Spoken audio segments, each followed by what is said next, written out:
Remue ménage. Remue ménage.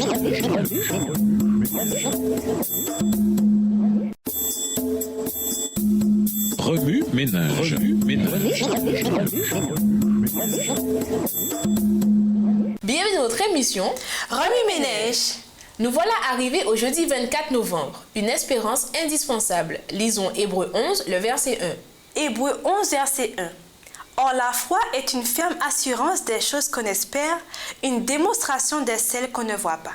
C'est avec enthousiasme que je m'assois pour cette première rencontre avec mon nouveau patron Chris Blake, l'éditeur d'Insight, une revue destinée à la jeunesse adventiste. Fraîchement diplômée, je suis impatiente de commencer mon travail. Mais tout d'abord, Chris a un message important pour moi. La littérature chrétienne se démarque de la littérature séculière sur un point capital, l'espérance. Cette vérité doit guider la sélection et la présentation de tout ce qui est publié dans cette revue. Pendant mes années à Insight, nous abordons des sujets troublants. Viol, cancer, homosexualité, divorce, maltraitance, dépendance et mort. Cependant, chaque article que nous publions a la perspective de l'espérance. Bientôt, j'en viens à comprendre son indispensabilité. Grâce à Dieu, la guérison se produit vraiment. Le pardon est possible. La fin sur cette planète n'est pas la fin. Nous nous trouvons sur un champ de bataille où se déroule une guerre entre le bien et le mal, entre Dieu et Satan. Il y aura des morts et des blessés.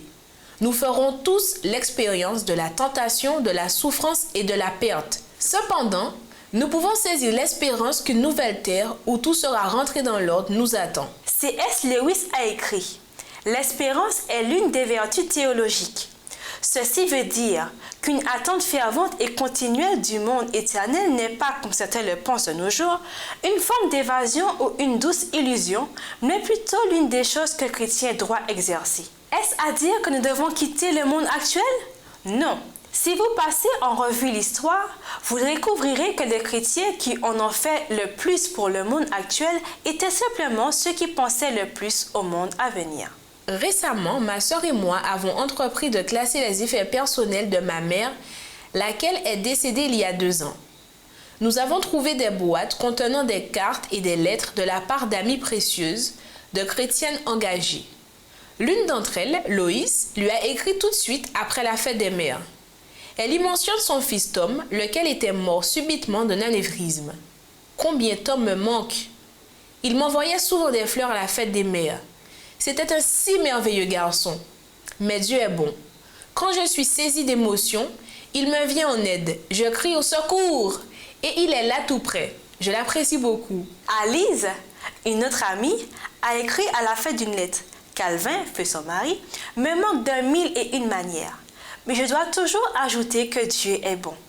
Nous serons tellement heureux lorsque Jésus reviendra et que nos bien-aimés seront de nouveau en santé. C'est l'espérance, une espérance indispensable. Remue ménage.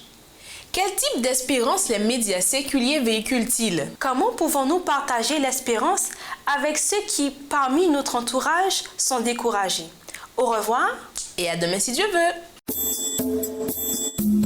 Remue ménage. Remue ménage.